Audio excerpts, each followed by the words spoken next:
नमो अरिहन्ताणं नमो सिद्धाणं नमो आयर्याणं नमो उवज्झायाणं नमो लूणे सव्वसाहुणं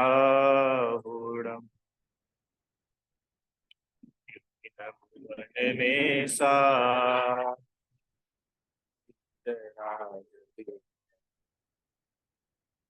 शिव स्वरूप शिव का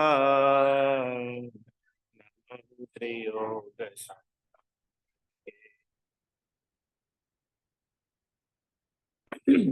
पंडित दौलत राम जी कृत छह ढाला, इसकी हम लोग चर्चा कर रहे हैं।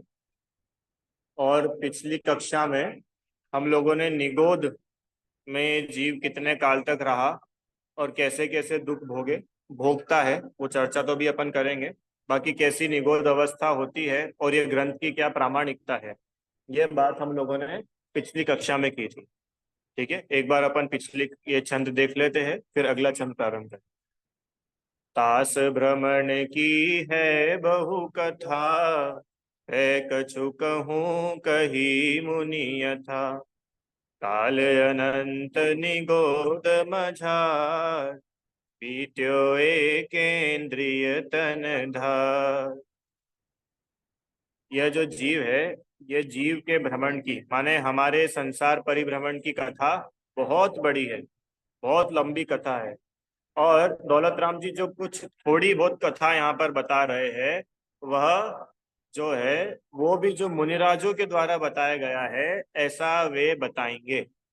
जैसा मुनिराज ने बताया है, पूर्वाचार्यों ने बताया है, उनके अनुसार यहाँ पर वो कथा बता रहे हैं कि ये जीव ने इतने इतने दुख कैसे। मेरी आवाज आ रही है आपको वहां पे? नहीं तो आप इस साइड आ जाइए अगर आवाज नहीं आ रही। अनंत काल तक तो यह जीव निगोद में रहा और एक इंद्रिय शरीर इसको मिला, और वहीं अनंत काल तक इसका जन्म मरण चलता रहा। अब ये कैसी होती है निगोद अवस्था, कैसे कैसे दुख होते हैं निगोद में, ये बात अपन लोग आज की क्लास में देखने वाले हैं। ठीक है, आइए एक बार अपन पहले छंद पढ़ लेते हैं, चौथे नंबर 5वें नंबर का छंद, फिर थोड़ा आगे चलेंगे। एक श्वास में 8 10 बार, जन्मो मर्यो भर्यो दुख भार। एक सी भूमि जल पावक भयो, पवन प्रत्येक वनस्पति थयो। ये निगोद अवस्था का वर्णन चल रहा है। ये जो निगोद है, निगोद की दशा कैसी है, कैसी स्थिति है निगोद में, कि एक श्वास में 18 बार जन्म मरण हो जाता है। एक श्वास मतलब इतना अपन लेते ना, इतने में कितनी बार एक निगोदिया जीव का जन्म मरण हो जाता है? 18 बार। आप समझ सकते हो निगोद का कितना भयंकर कष्ट होता हुआ। अपने को ऐसा लग सकता है कि ऐसे मतलब ही क्या, अभी जन्म हुआ और अभी मर गया, तो उसको तो कुछ पता ही नहीं चलता होगा। कि ऐसा नहीं है कि उसको कुछ पता नहीं चलता है। वह जीव इतना दुखी होता है, इतना कष्ट में होता है कि वो संभले संभले इतने में तो मौत आ जाती है। ऐसी दशा होती है निगोद में, महाकष्ट होता है। ऐसी महा भयानक स्थिति अगर जीव की निकृष्ट अवस्था कोई है, तो उस अवस्था का नाम है निगोद अवस्था। अभी क्या होता है निगोद, अपन समझते हैं, देखिए।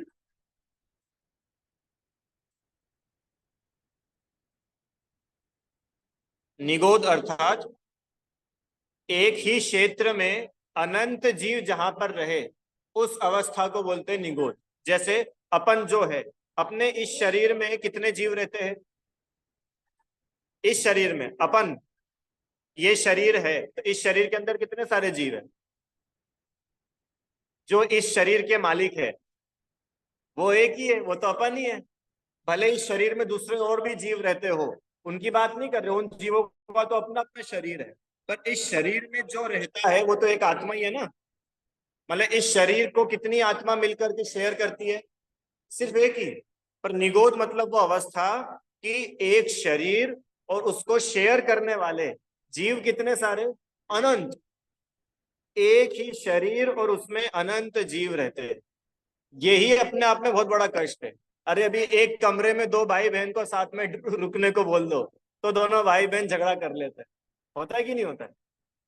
होता है। दो लोगों को एक साथ बोल दो कि भैया अब तुमको साथ साथ में रहना है, साथ में रहने को तैयार नहीं है, जबकि कमरा इतना बड़ा है। अरे अलमारी तक शेयर करने को तैयार नहीं। उसको बोलो कि भाई तेरे को है ना तेरे छोटे भाई के साथ अलमारी शेयर करना है, कौन कौन तैयार होता है? नहीं होता। उसको बोलेंगे भैया उसको अलग दिलाओ, मेरी अलग रहेगी। कोई उसको बोल दे कि है ना ये साइकिल तुम दोनों भाई बहन को शेयर करना है, तो कोई शेयरिंग नहीं करता है। भाई को अपनी अलग साइकिल चाहिए, बहन को अपनी अलग साइकिल चाहिए। अब निगोद में तो ऐसा है कि साइकिल वाइकिल तो छोड़ो, ये जो शरीर भी है ना, शरीर भी शेयर करना पड़ता है। और कितने निगोदिया जीवों को? अनंत जीवों को मिलकर के एक शरीर शेयर करना है। जो अनंत जीवों को एक ही आवाज दे उसको बोलते हैं निगोद। समझ में आया? ऐसी दशा होती है निगोद में, महा दुख होता है। आगे देखिए, अब प्रश्न आता है कि ये जो निगोदिया जीव है, ये निगोदिया जीव कौन सी गति के? हमने तो चार गतियां सुनी है। कौन कौन सी होती चार गति? नरक गति, मनुष्य गति, देव गति, तिर्यंच गति। तो ये मनुष्य गति तो अपने को समझ में आती है कि अपन सब लोग कौन है? अपन सब मनुष्य है। स्वर्ग में जो है वो लोग देव है। और वो जो नारकी है, नारकी भी समझ में आती है। ये निगोद कौन सी गति के जीव है? ये तिर्यंच गति के जीव है। क्या है जो तिर्यंच गति के जीव है ना, ये तिर्यंच गति के जीव बहुत सारे प्रकार के होते हैं। जैसे मनुष्य है, मनुष्य तो एक ही टाइप के होता है, सिर्फ पांच इंद्री।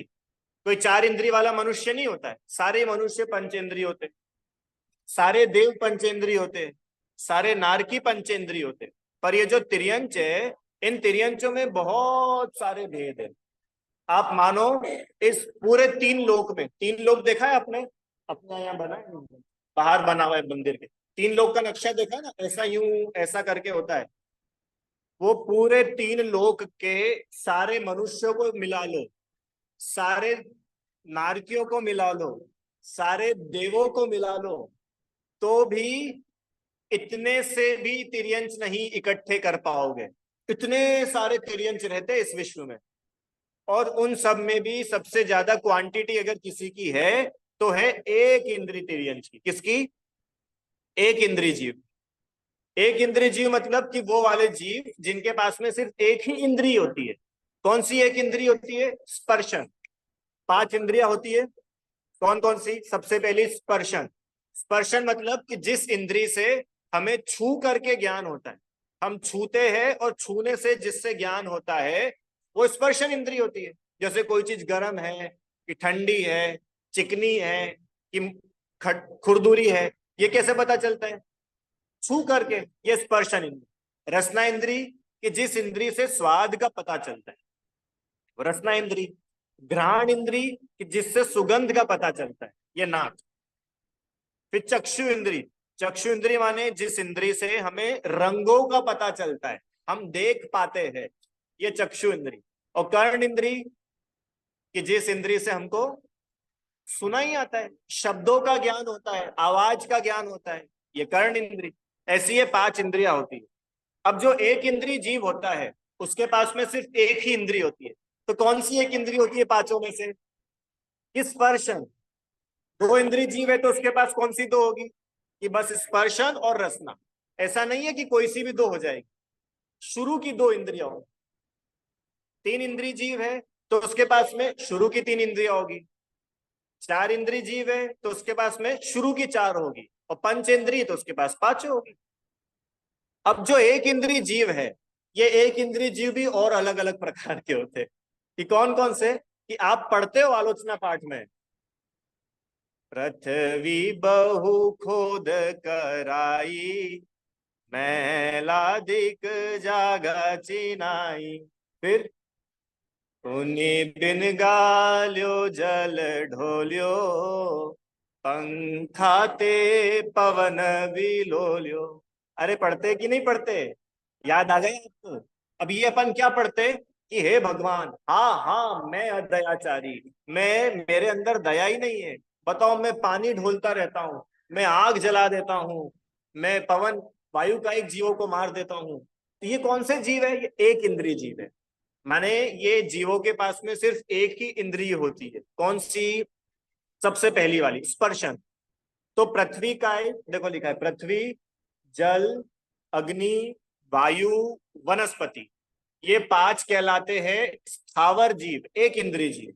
इन पांचों प्रकार के जीवों की सिर्फ एक ही इंद्रिय होती। पृथ्वी मतलब ये भूमि, पर्वत, ये सब जीव है एक इंद्रिय। इसलिए अपन बोलते ना, व्यर्थ में भूमि नहीं खोदना। क्यों? क्योंकि जीवों की हिंसा होती। खदान वगैरह होती ना, खदान, सोना चांदी, ये सब एक इंद्रिय जीव होते हैं। सोना, कोयला, डायमंड, ये एक इंद्रिय जीवों के शरीर है, ये इनमें जीव होते थे। हाँ, अब ये सोना खदान से निकल गया, आग पे तपा दिया गया, तो अब इसमें से जीव निकल गया, पर इनमें जीव होते थे पहले, एक इंद्रिय जीव। ऐसे दो इंद्रिय जीव, ए सॉरी, पृथ्वी हो गया, जल, जल का एक मतलब पानी, पानी ही जीव। आप लोग इधर आ जाओ ना चाहो तो, या इस वाली चटाई पे आ जाओ ऊपर, आपको दिखेगा अभी अच्छे से। मेरे को भी थोड़ा धीरे बोलना पड़ेगा। देख, ठीक है। दूसरा कौन होते हैं? जल कायिक। जल कायिक मतलब जल ही जिनका शरीर है, ऐसे जीव। एक तो अपन पानी छानते, तो पानी छानते तो जल कायिक जीव नहीं बचते। जल, वो तो पानी में जो दूसरे जीव रहते हैं, उन जीवों की रक्षा होती है। जल कायिक जीव तो मतलब वो जीव जिनका शरीर ही पानी है। जो अपने को पानी दिखता है ना, वो पानी शरीर है, और वो उसमें जीव रहता है, उसका नाम है जल कायिक जीव। अग्नि कायिक जीव, कि जिन जीवों का शरीर ही अग्नि है। देखो जैसे मैंने गैस चालू किया, तो वो अग्नि का एक जीव पैदा हुआ। गैस बंद किया, अग्नि का एक जीव मर गया। एक इंद्रिय जीव, एक इंद्रिय के भेद चल रहे ना, अग्नि, वायु, वायु मतलब हवा, हवा ही जिनका शरीर है, ऐसे वायु का एक जीव। और पांचवा वनस्पति। वनस्पति मतलब पेड़ पौधे जो अपने को दिखते हैं ना, वो ये पत्तियां नहीं तोड़ना, पेड़ नहीं काटना, फूल नहीं तोड़ना, घास नहीं। क्यों? उसमें जीव है, ये एक इंद्रिय जीव है। मुनिराज क्यों नहीं चलते घास पे? अपन अष्टमी चतुर्दशी को हरि क्यों नहीं खाते? क्योंकि इसमें जीव होते हैं। वो हरि जो है ना, वनस्पति, वो जीव है। कौन सा? एक इंद्रिय जीव। ठीक है। अब देखो, ये जो वनस्पति एक इंद्रिय जीव होते हैं, इनमें भी दो टाइप के होते हैं। एक तो होते हैं साधारण वनस्पति, और एक होते हैं प्रत्येक वनस्पति। बहुत सरल है, समझना। प्रत्येक वनस्पति मतलब कि एक शरीर है, और उसमें रहने वाला जीव भी एक है। प्रत्येक, प्रत्येक मतलब इंडिविजुअल, एक एक जीव को एक एक शरीर मिलेगा। और साधारण मतलब कि एक ही शरीर है, अब अनंत जीवों को इसको शेयर करना है। जैसे ट्रेन का होता है ना साधारण जनरल डब्बा, तो जनरल डब्बे में क्या होता है कि भाई वो अब किसी का रिजर्वेशन नहीं है वहां पे, वो तो जो चढ़ गया वो बैठेगा। और रिजर्वेशन में क्या होता है कि जिसकी सीट है वही बैठेगा। हालांकि आजकल वैसा भी नहीं होता, पर फिर भी। तो प्रत्येक मतलब एक शरीर, और उसमें रहने वाला जीव भी एक ही है। और साधारण मतलब कि शरीर तो एक ही है, और उसमें जीव कितने सारे हैं? अनंत जीव। अब कोई कोई लोग ऐसा बोलते हैं कि तुम लोग आलू नहीं खाते हो, प्याज नहीं खाते हो, उसमें तो तुमको बड़ी हिंसा लगती है, और तुम लौकी तो खा जाते हो, गिलकी तो खाते हो, कच्चे केले तो तुम खूब खाते हो। कि भाई ये जो लौकी है, गिलकी है, तुरई है, भिंडी है, ये प्रत्येक वनस्पति है। शिमला मिर्च है, जो भी चीज है, नींबू है, प्रत्येक वनस्पति मतलब कि एक शरीर में एक ही जीव है। अगर हमने एक लौकी बना करके खाई, एक ही जीव की हिंसा हुई। वहीं अगर हमने एक आलू उबाल करके खाया, अनंतों अनंतों जीवों की हिंसा हो गई। कोई नापतोली नहीं है। पर और उसके बाद भी अपने मन में इतनी अहिंसा है कि अष्टमी चतुर्दशी को तो अपन उतनी भी हरी छोड़ देते। अरे छोड़ते कि नहीं छोड़ते? क्यों छोड़ते? कि भैया वो जो एक जीव भी मरता है, अपने को वो भी क्यों मारना? आज अपन हरी नहीं खाएंगे। समझ में आया ना? लौकी वगैरह में भी जीव तो होते हैं, जब भी तो उनको छोड़ा जाता है, पर एक ही जीव होता है, एक शरीर, एक ही स्वामी। और साधारण वनस्पति मतलब कि शरीर तो एक है, वो आलू तो एक है, पर उसमें कोई एक जीव है ऐसा नहीं है, अनंत जीव। तो वो जो अनंत जीव उसमें रहते हैं, उन अनंत जीवों को बोलते हैं निगोदिया जी। ठीक है। ये पृथ्वी का एक जीव निगोदिया नहीं है, अग्नि का एक जीव निगोदिया नहीं है, वायु का एक जीव निगोदिया नहीं है, प्रत्येक वनस्पति निगोदिया नहीं है। जो साधारण वनस्पति जिसमें एक शरीर में अनंत अनंत जीव रहते हैं वो निगोदिया जीव कहलाता। और ऐसे निगोदिया जीव अपन लोग कभी थे कि नहीं थे? अपनी कहानी चल रही है ना, तो उन्होंने तो बोला कि कहानी अपनी वहां से शुरू हुई, काल अनंत निगोद मंजार। भैया अनंत काल तक अपन लोग, आप मैं कहां पर थे अपन? निगोद में। तो भैया क्या कौन सी बड़ी बात हो गई, निगोद में हम थे तो क्या हुआ? कि सुनो वहां पर क्या होता है, एक श्वास में 8-10 बार जन्म्यो मरियो।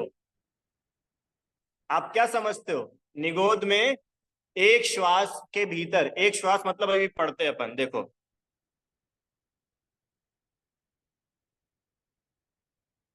एक श्वास मतलब 0.76 सेकेंड, या कैलकुलेट करके दिखाया है, आप लोग देख लेना। 0.76 सेकेंड मतलब समझते हो? एक सेकेंड का भी पौना हिस्सा। एक सेकेंड मतलब, एक सेकेंड हुआ, एक सेकेंड, इसका भी पौना हिस्सा। उतने समय में 18 बार जन्म मरण हो जाता है। अब आप सोचो कैसी निगोद की अवस्था होती होगी। डार्क, वो लाइट बंद करनी पड़ेगी। थोड़ा सा आगे आ जाओ आप भले, तो अपन लाइट बंद कर देंगे। समझ में आया? 0.5 सेकेंड में, एक श्वास में 18 बार जीवन मरण हो जाता है, ऐसी निगोद की अवस्था। तो क्या हर टाइप के निगोदिया जीवों की ऐसी दशा होती है क्या? कि सारे निगोदिया जीव ऐसे नहीं मरते, पर जो अपर्याप्त निगोदिया जीव है वो श्वास के 18वें भाग में मरते हैं, और जो पर्याप्तक निगोदिया जीव है वो अंतर मुहूर्त में मर जाते हैं। अब भैया अब ये दो कौन से नए शब्द लेके आ गए यहाँ, कि बड़ा सिंपल है। पर्याप्त और अपर्याप्त। पर्याप्त मतलब ऐसे जीव जिनके शरीर की पर्याप्तियां, या जिनके शरीर की आहार आदि ग्रहण करने की योग्यता पूरी हो गई हो, इंग्लिश में अपन बोलते तो डेवलप्ड शरीर, वो कहलाता है पर्याप्तक। और जिन जीवों का शरीर डेवलप्ड नहीं है वो कहलाता है अपर्याप्त। एक मोटा मोटा मोटा एग्जांपल अपन लेते हैं, जैसे कोई जीव माँ के गर्भ में आता है मनुष्य में, तो वो जब गर्भ में आता है तब उसके हाथ पैर वगैरह सब होते हैं क्या? कि नहीं, तब तो वो एक बिंदी बराबर रहता है। वो होता है ना, सोनोग्राफी होती है, क्या होता है, तो पता चल जाता है कि भैया वो देखो कितना छोटा, बिंदी के बराबर है। मतलब हालांकि वो भी पर्याप्त तक ही है, पर आप एग्जाम्पल में समझ सकते हो कि वो इतना सा जीव है, वो क्या आहार ग्रहण करेगा? उसके अंगोपांग ही अभी डेवलप नहीं हुए। तो ऐसा जीव जिसके शरीर का भी पूर्ण रूप से डेवलपमेंट नहीं हुआ है, विकास नहीं हुआ है, वो कहलाते हैं अपर्याप्तक। और जिन जीवों के शरीर का, जो शरीर मिला है उनको, वो पूरे रूप से डेवलप हो चुका है, विकास हो चुका है उस, वो कहलाते हैं पर्याप्त। तो ऐसे जो अपर्याप्तक निगोदिया है वो तो श्वास के 18वें भाग में मर जाते हैं। एक श्वास में 18 बार जन्म मरण हो जाता है। और जो पर्याप्तक है उनकी भी कोई बहुत लंबी आयु नहीं होती है। अंतर मुहूर्त, अभी अंतर मुहूर्त क्या होता है बताओ? अंतर मुहूर्त मतलब 48 मिनट से कम समय। एक मुहूर्त होता है 48 मिनट, अंतर मुहूर्त की 48 मिनट के अंदर अंदर का समय। अब वो 1 सेकंड भी हो सकता है, 2 सेकंड भी हो सकता है, 2 मिनट भी हो सकते हैं, 10 मिनट भी हो सकते हैं, 30 मिनट भी हो सकते हैं, 35 मिनट भी हो सकते हैं। ये सब अंतर मुहूर्त कहलाता है। तो जो निगोदिया जीव है पर्याप्तक, वो भी 1 पौन घंटे के अंदर अंदर मर जाते हैं, ऐसी उनकी आयु। इतना दुख है निगोद का। सोचो वो जीव को ज्ञान भी मिला और कैसा है, पैदा होते से मर गया, कैसी दशा है, महाभयानक दशा है निगोद।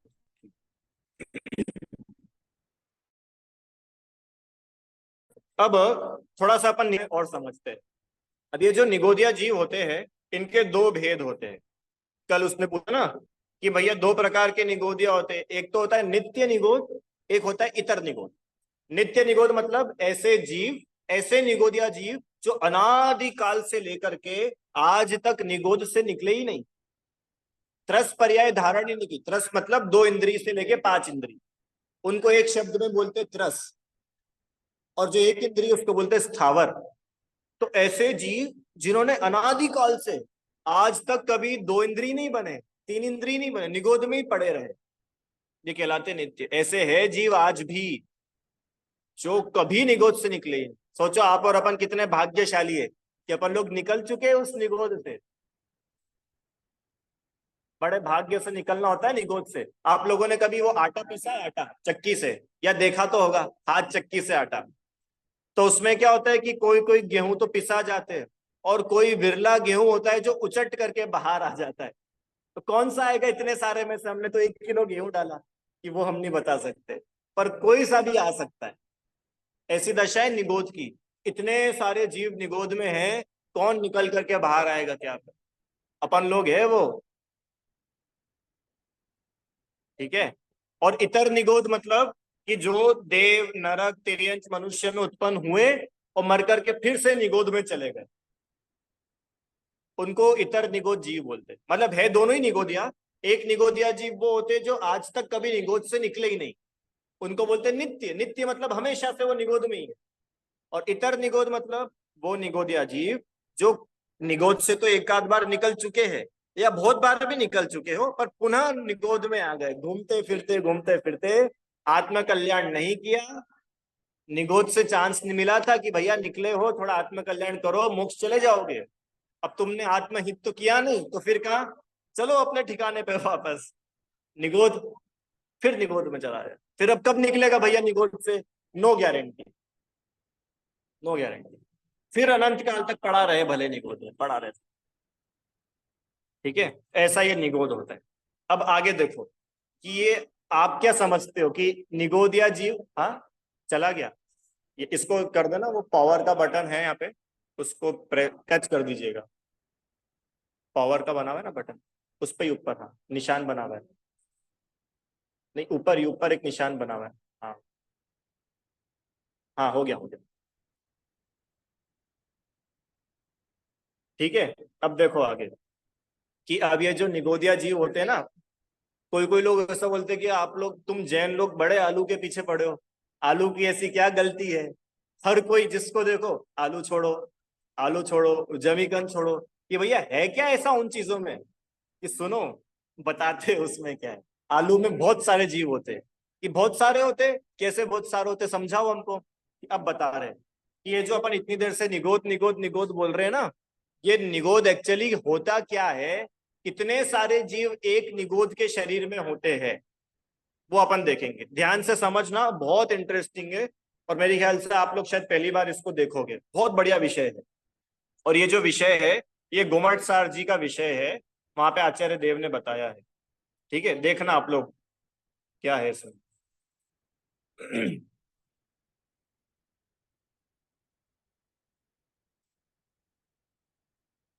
क्या होता है, आलू देखा है आप लोगों ने?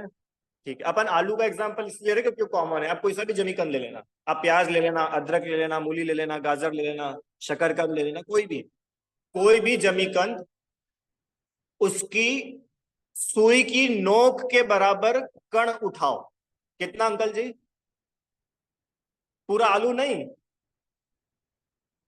एक इतना टुकड़ा नहीं, सुई की नोक बराबर कण। अब सोच लो कितना छोटा होगा वो कण अपन ने उठाया। अब उस सुई की नोक पर जो एक कण आया, वो होता है एक स्कंध। उसका नाम दिया एक स्कंध। अब वो जो एक स्कंध है, उस एक स्कंध के अंदर क्या होता है? उसको जूम करो। माइक्रोस्कोप होता है ना, दूरबीन, क्या बोलते हैं उसको हिंदी में? माइक्रोस्कोप, है ना? तो माइक जो होता है ना, उसको जूम करके अपन ने देखा, तो वो एक स्कंद जो था, हमने उसको zoom zoom zoom zoom zoom करके देखा। एक स्कंद के अंदर होते हैं असंख्यात लोक प्रमाण अंडर। ये क्या है? नई नई चीजें। असंख्यात मतलब समझते हैं अपन? नहीं। एक तो होता है संख्यात। संख्यात मतलब ऐसा नंबर जिसको काउंट किया जा सकता है, ऐसी संख्या जिसको गिना जा सकता है, वो कहलाता है संख्यात। असंख्यात मतलब वो अंक जिसको हम और आप जैसे मतिश्रुत ज्ञान वाले जीव गिन नहीं सकते, इतना बड़ा अंक अंकल जी, वो कहलाता है असंख्यात। ठीक है, देखो उदाहरण देता हूं, ये अपना मंदिर है, वो उस कोने पे अपन लिखो 1 और उसके आगे लिखो 0, तो कितना हो गया 10। फिर एक 0 और लिखो तो कितना हो गया 100। फिर एक 0 और लिखा, ऐसे करके ये पूरी दीवार भर दो, कितना बड़ा नंबर हो जाएगा, बहुत बड़ा नंबर हो जाएगा। वो भी संख्यात ही है, वो भी संख्यात ही है। अब आप सोचो असंख्यात कितना बड़ा होता होगा। ठीक है, थोड़ा सा अंदाजा लग पा रहा है, असंख्यात मतलब कितना बड़ा नंबर।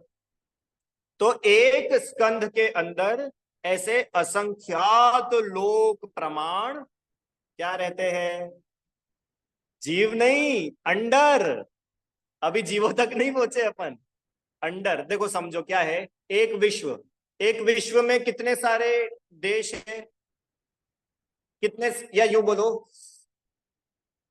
7 महाद्वीप है ना, 7 कॉन्टिनेंट्स है ना, एशिया है, अफ्रीका है, और अंटार्कटिका है, रशिया है, ऐसे 7 महाद्वीप है।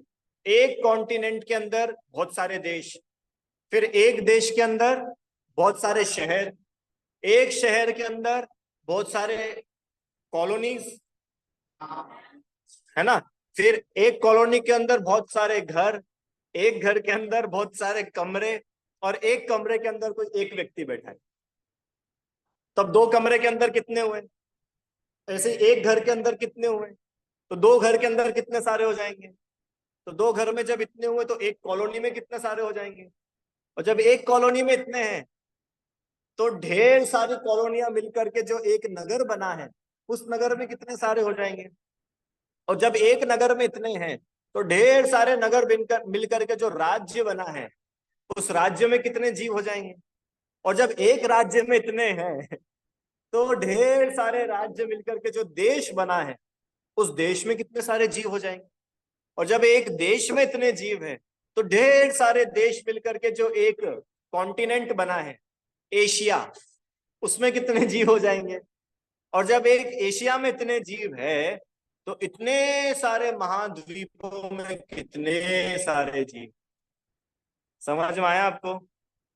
वो गणित यहाँ पर है, फिर से बंद हो गया, इसको फिर चालू कर दो है। अरे वो स्विच ऑन कर दो, शायद स्विच ऑफ है क्या माता वहां का, या फिर ये इसका ऑफ होगा। हाँ ये ऑन कर दो, बस अब चलेगा। अब आपको डार्क भी दिखेगा, दिख रहा है ना अब डार्क, ठीक है। तब क्या है कि वो जो अपन ने एक स्कंद की बात की थी ना, वो आलू के ऊपर का एक छोटा सा कण, वो एक कण क्या है, वो एशिया, एशिया भी नहीं, वो विश्व। और उस विश्व के अंदर ऐसे ढेर सारे कॉन्टिनेंट्स हैं। अपने यहाँ तो 7 ही है, ये तो बोल रहे असंख्यात लोक प्रमाण अंडर। और असंख्यात लोक प्रमाण अंडर में से आप एक अंडर को निकालो, उस एक अंडर में असंख्यात लोक प्रमाण क्या है, क्या लिखा है, एक अंडर में असंख्यात लोक प्रमाण आवास लिखा है ना, ये देखो, ये लिखा एक अंडर में असंख्यात लोक प्रमाण आवास, है ना।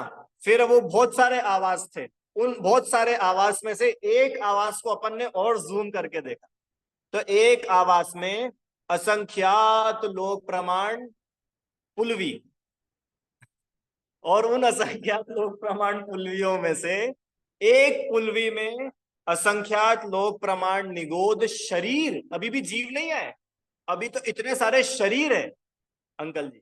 और वो असंख्यात लोक प्रमाण निगोद शरीर में से सिर्फ एक शरीर को आप देखोगे तो उस एक शरीर में अनंत निगोदिया जीव रहे। पता है क्या लिखा है शास्त्र में, आज तक जितने भी सिद्ध हो चुके हैं, भविष्य में भी जितने सिद्ध होने वाले हैं, उन सब से भी अनंत गुना ज्यादा जीव एक निगोद शरीर में होते हैं। तो एक आलू में कितने निगोद शरीर होते हैं कि भैया आलू आलू तो छोड़ो, एक आलू में तो वो एक निगोद में इतने सारे जीव एक निगोद शरीर में, ऐसे असंख्यातों निगोद शरीर मिलाओ तब जाकर के क्या बनेगा, एक पुलवी। और ऐसी असंख्यातों पुलवियां मिल जाए तब जाकर के बनता है एक आवास। ऐसे असंख्यातों आवास मिल जाए तब जाकर के बनता है एक अंडर, और ऐसे असंख्यातों अंडर मिले तब जाकर के बनता है एक स्कंध। और ऐसे अब आलू की चिप्स खाई तो कितने स्कंद खाए? कि स्कंद की बात कर रहे हो, हम तो किलो के किलो आलू खा जाते। तो आप देखो उसमें कितने जीव मरते। समझ में आया? इसलिए बोला जाता है कि जो जमी कंद है जी, ये सप्रतिष्ठित वनस्पति है, माने जिनमें निगोदिया जीव पाए जाते हैं, इसमें बहुत ज्यादा नंबर में जीव हिंसा होती है। और देखो आलू बेचारा बदनाम है अकेला। जितने जमी कंद सबकी ऐसी स्थिति है, चाहे वो प्याज हो, चाहे अदरक हो, चाहे लहसुन हो, चाहे मूली हो, चाहे गाजर हो, चाहे शकरकंद हो, सबकी ऐसी स्थिति। सब में इतने जीव होते हैं। इसलिए भाई जैनी की पहचान का चिन्ह है कि जैनी अहिंसक होता है। पर ऐसी कैसी अहिंसा कि इतने से स्वाद के पीछे, कितनी देर का स्वाद आता है भैया गाजर के हलवे का? कितनी देर का? पर जीभ पे लगता है उतनी देर का। उतने से स्वाद के पीछे हम अनंता अनंत जीवों की बलि देने को तैयार हो जाते हैं। आप सोचो, जब वो आलू घिसता होगा, छिलाता होगा, उबलता होगा तेल में, उन जीवों की क्या दशा होती होगी? काय के लिए? अपने इतने ये इस 4 इंच की जीवान के स्वाद के पीछे। और अपन धर्मात्मा अपने आप को कहलवाना चाहते, कैसे कह दे जब अंदर में दया ही नहीं। इसलिए ये पढ़ना बहुत जरूरी है। और ये दशा तो मैं यहां से बता रहा हूं कि अपन इतने जीवों को मार डालते हैं, जो अगर ऐसी चीजें वापरता हो तो। पर उन जीवों की तो सोचो एक बार, कैसे मर जाते हैं, मर ही जाते वो सब। ये होती निगोद की दशा। और अपन लोग कितने टाइम रहे ऐसे निगोद में? 1 आध साल रह करके आए होंगे, क्यों? किसी को तिहाड़ की सजा मिल जाए तो उसको वहां रहना मुश्किल हो जाता है ना? अरे नरक से भी व्यक्ति किसी समय में निकल जाता है, नरक में भी कोई हमेशा रहने का प्रावधान नहीं है। पर निगोद तो ऐसी जगह है, अनंत काल तक जीव सड़ा पड़ा रहता है वहां। पैदा हुआ मरा, पैदा हुआ मरा, पैदा हुआ मरा, कब तक?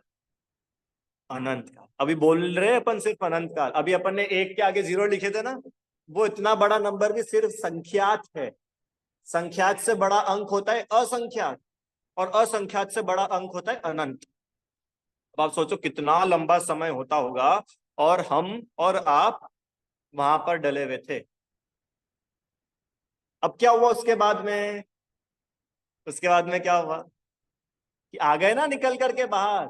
और अगर अभी भी अपन ने ये पहली ढाल लास्ट जब करेंगे ना दौलत राम जी फिनिश, तो बोलेंगे कि तूने अगर अभी भी अपना कल्याण नहीं किया तो तू घूमता फिरता फिर कहाँ पहुंच जाएगा? तो फिर निगोद में पहुंच जाएगा।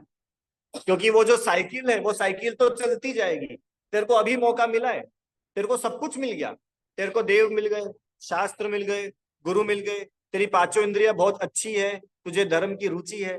इसके बाद भी अगर तूने अपना आत्म कल्याण नहीं किया तो तू तैयार रहे। काय के लिए तैयार रहे? काय के लिए तैयार रहे? बोलना बड़ा सरल है, अभी आपने थोड़ा इमेजिन कर पा रहे हो अपनी गोद की अवस्था क्या होती होगी? उस एक आलू में कितने सारे जीव होते। अच्छा, और ऐसा नहीं होता है कि आपने उसको सुखा लिया तो वो जीव पैदा होना बंद हो गए। कंटिन्यू पैदा होते, कंटिन्यू पैदा होते, कंटिन्यू मरते, पैदा होते मरते, पैदा होते। चलो आगे। अब यहाँ पर एक डायग्राम बनाकर अपने को थोड़ा स्पष्ट हो कि ये दिख रहा है ना, ये सबसे इधर उल्टे हाथ पे, ये है असंख्यात स्कंद। मतलब एक आलू या कोई भी ऐसा पदार्थ, उसके अंदर ढेर सारे स्कंद होते हैं। अपने तो सुई की नोक बराबर निकाला था। उस एक सुई की नोक बराबर में इतने सारे अंडर, असंख्यात लोक प्रमाण अंडर। उनमें से सिर्फ एक अंडर को देखो आप, तो असंख्यात लोक प्रमाण आवास। एक आवास में असंख्यात लोक प्रमाण पुलवी, एक पूर्वी में असंख्यात लोक प्रमाण निगोद शरीर, और एक एक शरीर में अनंत अनंत जीव। ऐसी ये निगोद की दशा होती है। तो आप और हम लोग एक चीज तो समझ लेवे, क्या समझ लेवे? कि जो निगोद अवस्था है ये महानिकृष्ट अवस्था, भयंकर। अरे ज्ञान ही खत्म जैसा हो जाता है। अब सोचो उस जीव को सिर्फ एक ही इंद्री मिल रही है, क्या ज्ञान कर पाएगा? जबकि ज्ञान तो अपना स्वभाव है ना।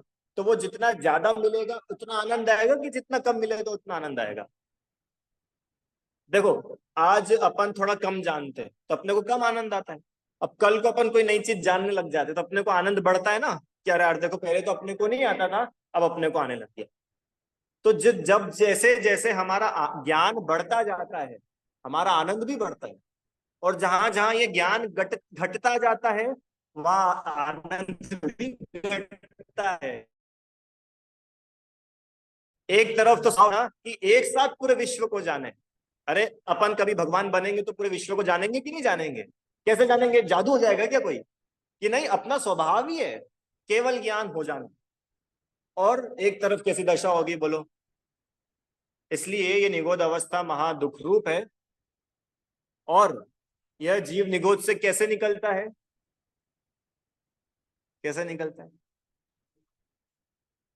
जैसे गेहूं का दाना निकल जाता है, कि वो तो एक उदाहरण दिया। हाँ, एक आध कौन सा भी उछल के निकल गया, कोई पता नहीं है कौन सा निकलेगा, कब निकलेगा, कितने समय में निकलेगा, कोई अंदाजा नहीं। ठीक है, अब निगोद से निकल करके क्या हुआ कि भैया उसके बाद भी सुनो, पृथ्वी का एक बनता है, जल का एक बन गया। बोलो पानी को कौन जीव मानने को तैयार है? पृथ्वी को कौन जीव मानने को तैयार है? अग्नि को कौन जीव मानने को तैयार है? कोई मानता है क्या? लोग तो जो चलता फिरता है उसको जीव मानते हैं। अग्नि को कौन जीव मानेगा? जो जीव होते हैं वो। बोलो बेचारों की ऐसी दशा कि है तो जीव, और कोई उनको जीव मानने तक तैयार नहीं, बचाने की तो दूर की बात। तो ऐसे निकसी मतलब वहां से निकल करके भूमि, भूमि मतलब पृथ्वी, जल माने जल का एक, पावक, पावक माने अग्नि का एक, भयो, भयो मतलब ऐसा हुआ, पवन, पवन मतलब वायु का एक, और प्रत्येक वनस्पति। ये जो निगोद था ये तो कौन सा वाला था? साधारण वनस्पति, है ना। अब वहां से भी निकला तो प्रत्येक वनस्पति होता है। इस प्रकार से ये एक इंद्रिय रूप इस जीव की दशा होती है। अब एक इंद्रिय से निकलने के क्या सिस्टम है, कैसे क्या निकलता है, कब निकलता है, वो अपन कल देखें। ठीक है, अब आप लोग को कोई प्रश्न है तो आप लोग पूछिए। प्रश्न तो क्या, विचारना थोड़ा। क्या है, ये बड़ी दयनीय दशा है और अपने को पता नहीं चलता है। अपने को ऐसा लगता है कि बताओ, अपन महाराज जी को हार देने के लिए गए और आलू का नियम दिला दिया। अरे आलू का नियम दिलाना पड़ रहा है जैन को, यही बहुत शर्म की बात है। अरे जैन को आलू का नियम दिलाना पड़ेगा क्या है? हाँ, तो वो अग्नि का एक जीव है ना। जैसे अपन ने लाइट चालू करी तो अग्नि का एक जीव उत्पन्न हुआ, लाइट बुझाई, अग्नि का एक जीव मर गया। ऐसे ही गैस का भी है। हाँ नहीं, वो तो फिर आती है कि वो जल का एक जीव मरे और वो सब हुआ। वो सब तो होते। मैं तो ये एनर्जी की बात कर रहा हूँ, ये जो एनर्जी जल रही है ना, बिजली जल रही है, इसमें अग्नि का एक जीवों की हिंसा होती है। इसलिए तो मुनिराज लाइट आदि का प्रयोग नहीं करते, खुद नहीं जलाते। कहीं अगर सहज जल रही हो तो बैठ करके स्वाध्याय कर लिया, और नहीं भी जल रही हो तो कुछ ऐसा नहीं होता। क्यों? क्योंकि उनके तो सभी जीवों की हिंसा का त्याग होता है। और हम जो श्रावक है, अपनी सब जीव, अब घर में रह के आप कैसे ये सब कर पाओ? तो इसलिए चौथी डाल में दौलत राम जी बोलेंगे कि तुम घबराओ मत, तुम श्रावक भी हो ना, तो हम तुम्हारे लिए भी रास्ता बताते हैं। पर कम से कम ये स्वीकारो तो सही कि इतने सारे जीव होते हैं, और वे सारे जीव जो है मृत्यु को प्राप्त हो जाते अपनी जरा से अविवेक के पीछे। अरे चलो पानी वापरेंगे, पर कम से कम व्यर्थ में तो नहीं धुलेंगे। आग जलाएंगे, भोजन करेंगे, पर कम से कम बार बार तो नहीं आग जलाएंगे। जलाई बुझाई, जलाई बुझाई। पंखा चलाएंगे पर अनावश्यक तो नहीं चलाएंगे। इतना तो अपन कर सकते कि नहीं कर सकते? कर सकते। हाँ, ठीक। इस प्रकार से ये एक इंद्रिय दशा का वर्णन हुआ। संसार अवस्था शुरू हुई है अभी तो। अब दो इंद्री, फिर तीन इंद्री, फिर चार इंद्री, ऐसे अलग अलग अवस्थाएं बताएंगे। फिर तो तिर्यंच गति के ही दुख है। फिर आगे मनुष्य गति के दुख, नरक गति के दुख बताएंगे। मनुष्य गति के दुख होंगे, देव गति के, ऐसा पूरी ढाल में चारों गतियों के दुखों की चर्चा है। बोलिए क्या प्रश्न है? संसार के अनम्यूट करो। सारे जीव गोद से ही आते हैं, और जो भगवान बनने वाला होता है उसका जीव भी गोद से आता है। क्या संसार के जीव, वापस बोलो क्या बोल रहे हो? संसार के सारे जीव निगोद से ही आते हैं, और जो भगवान बनने हम्म। वाला उसका जीव भी निगोद से आता है। हाँ, ये विश्व के जितने जीव है सबका ओरिजिन, सबका कहाँ से वो जीव आया है कि हर जीव निगोद से आया। आज महावीर भगवान भी सिद्ध है ना, तो वे भी निगोदिया ही थे। आदिनाथ भगवान अगर सिद्ध है तो वे भी निगोदिया ही थे। निगोद से, हर जीव की कहानी ऐसी ही है कि वो जीव निगोद से निकला, फिर ऐसी ऐसी दशाएं हुई, उसको अवसर मिला मनुष्य पर्याय में, तो उसने अपना कल्याण कर लिया। अगर अपना कल्याण ना करे तो पुनः निगोद में चला जाए।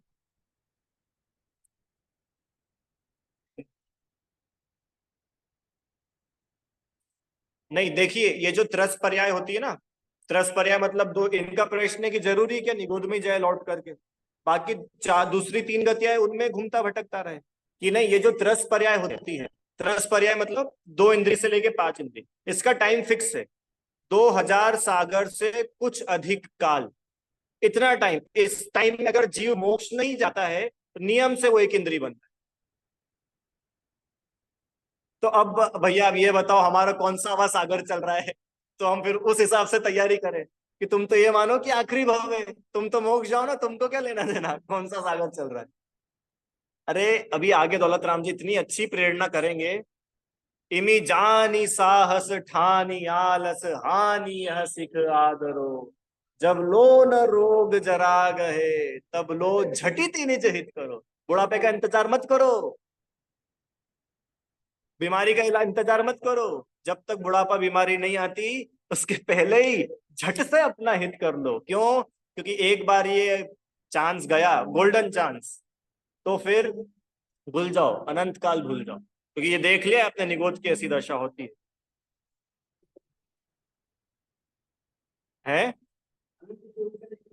अरे बहुत दयनीय दशा है। ठीक है, समझ में आया है ना? इतना ही रखते हैं। अब और विषय जो है अपन कल आगे बढ़ेंगे। और कुछ प्रश्न तो नहीं किसी को? ठीक, जिनवाणी स्तुति। हे जिनवाणी भारती, तो ही जपू दिन रैन, जो तेरी शरणा गए सो पावे सुख चैन। जावाणी के ज्ञान से सूझे लोकालो, सो वाणी मस्तक नमो सदा देत हूँ ढोक।